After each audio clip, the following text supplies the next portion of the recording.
Assalamu alaikum dear students. I am a teacher of Junior Campus High School. This is our 6th lecture of General Science.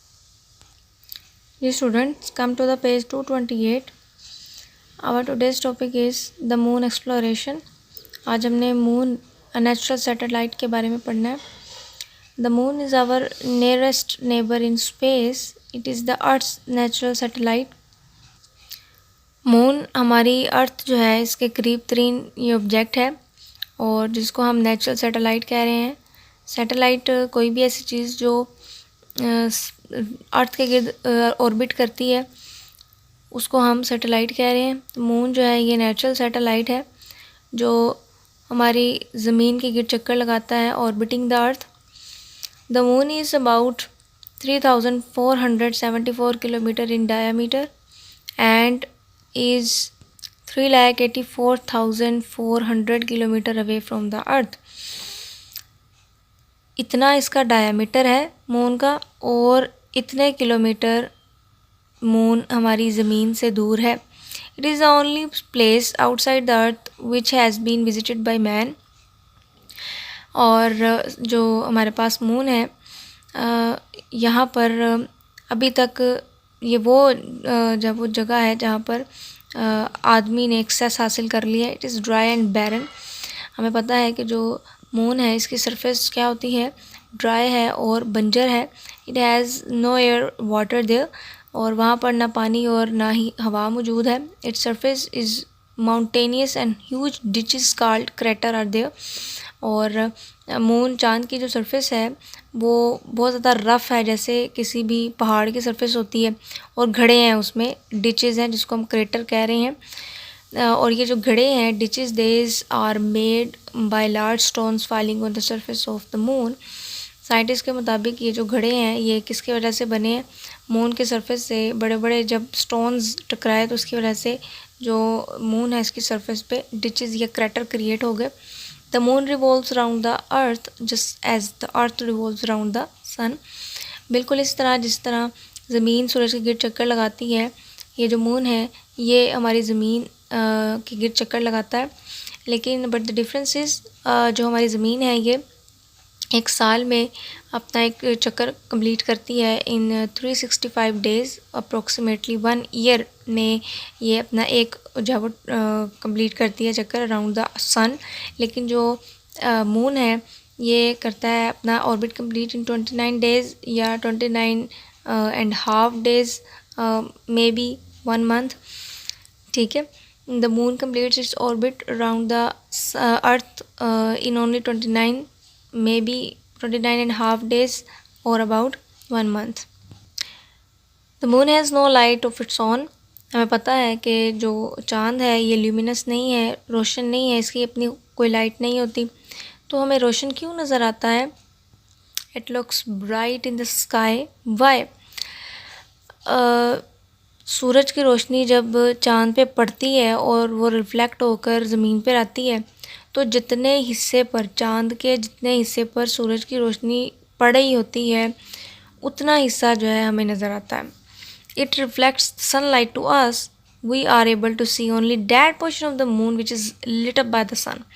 तो हमें जो है सूरज का उतना ही हिस्सा चाँद का उतना हिस्सा नज़र आता है जितना हिस्सा सूरज के सामने होता है और उतने हिस्से पर सूरज की रोशनी पड़ रही होती है. The moon always keeps the same face towards the earth. जैसे अर्थ सूरज के गिर्द जब चक्कर लगाती है तो अपने एक्सिस के गिर्द भी घूमती है. लेकिन मून जो है वो अपने एक्सिस के गिर्द घूमता नहीं है. उसका एक ही फेस जो है वो अर्थ के सामने रहता है और इस तरह ये मूव करता है. As the moon revolves around the earth its lighted portion facing us also changes.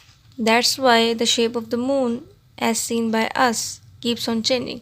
हम अक्सर फेजेस ऑफ मून पढ़ते हैं और जिसमें हम चाँद की मुख्तलिफ अशकाल को डिस्कस करते हैं. ठीक है.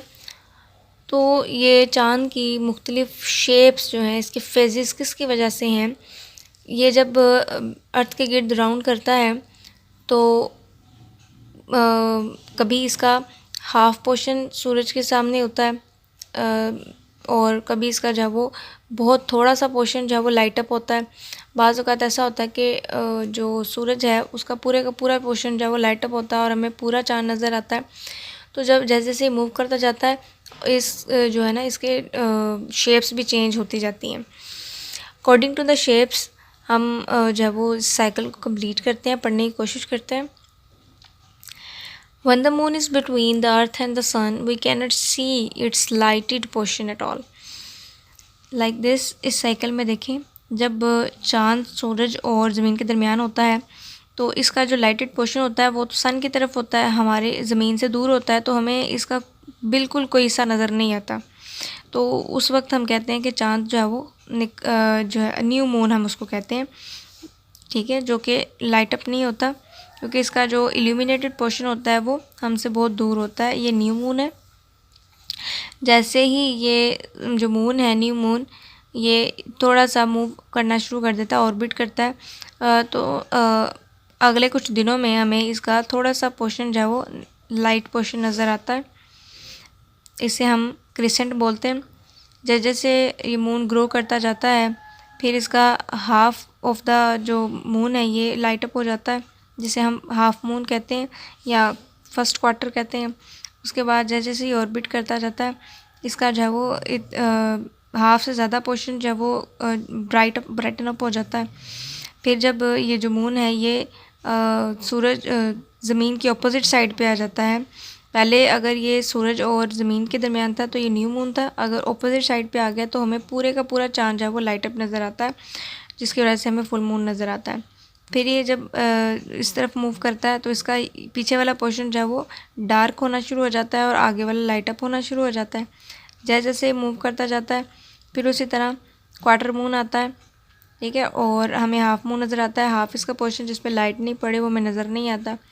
जैसे जैसे ये मून मूव करता जाता है इसका जो लाइटेड पोर्शन है जैसे जैसे ये सूरज के करीब आता जाता है ये इसका लाइटेड पोर्शन कम होता जाता है। फिर ये सन के दरमियान और ज़मीन के दरमियान आ जाता है, उसे हम न्यू मून कहते हैं। तो ये जो ल्यूनर साइकिल है पूरा it begins with the new moon, it begins with the new moon. After new moon crescent moon आता है, फिर हाफ मून आता है, फिर उसके बाद गैबिंग है और गैबस मून कह सकते हैं या गैबस फेज़ कहते हैं, और उसके बाद फुल मून है। फुल मून के बाद फिर गैबस फेज़ है, फिर उसके बाद फिर हाफ क्वार्टर मून, फिर क्रिसेंट, फिर न्यू मून। ये पूरा जो साइकिल है इट कम्प्लीट्स इन 29 डेज़ और sometimes in 1 month. Hope so you will understand it very well. हम इसको रीड कर लेते हैं। After the new moon night more and more of the lighted portion becomes visible. In 1 week we can see half the moon. New moon के बाद जो है ये जो मून है ये दूर जाता है और इसका कुछ पोर्शन जो है वो लाइट अप हो जाता है। थोड़े दिनों के बाद इसका हाफ पोर्शन लाइट अप हो जाता है और जो मून है जैसे जैसे ये ग्रो करता जाता है हमें ये दिखना शुरू हो जाता है और इसकी डिफरेंट शेप्स नज़र आती हैं। जितने हिस्से पर इस रोशनी पड़ी होती है सूरज की उतना पोर्शन हमें नज़र आता है। इन 2 weeks the full moon can be seen. New moon के बनने के बाद अगले 2 हफ्तों में हमें पूरा चाँद नज़र आता है। उसके बाद फिर यही होता है कि वो जो है वो उसका गैबस मून आता है, फिर हाफ मून आता है, फिर उसका क्रिसेंट मून, फिर उसके बाद फिर न्यू मून, फिर साइकिल जो है ना रीस्टार्ट होता है। After the full moon night the lighted surface we can see goes on reducing. इसकी फुल मून के बाद जो है इसकी जो लाइट सरफेस है ये फिर कम होना शुरू हो जाती है। In 1 week we can see only half of the moon. In 2 weeks comes the new moon.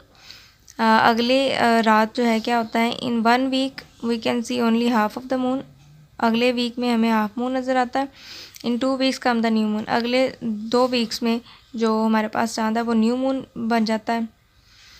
The moon takes 29 days altogether to change from one full moon to reset. New moon से दोबारा फिर जब वो ये cycle complete करने के लिए takes 29 days. This cycle is called the lunar month. इस कंप्लीट साइकिल को हम ल्यूनर मंथ कह रहे हैं। ल्यूनर का मतलब होता है कमरी और कमर का मतलब है चाँद। तो ल्यूनर मंथ जिसमें न्यू मून जो है वो takes different shapes to restart the cycle, ठीक है। इसके साथ ही स्टूडेंट्स आप लोगों ने यूनिट नंबर 11 का क्वेश्चन नंबर 9 और क्वेश्चन नंबर 10 रिवाइज़ करके उसको अच्छे तरीके से लर्न कर लेना है। और आज जो हमने पढ़ा है उसको आपने अच्छे तरीके से अंडरस्टैंड करना है और उसमें उसका जितना पोर्शन आपको मार्क करवाया गया है वो भी आपने याद करना है। हमारा आज का लेक्चर ख़त्म होता है। अल्लाह हाफ़िज़।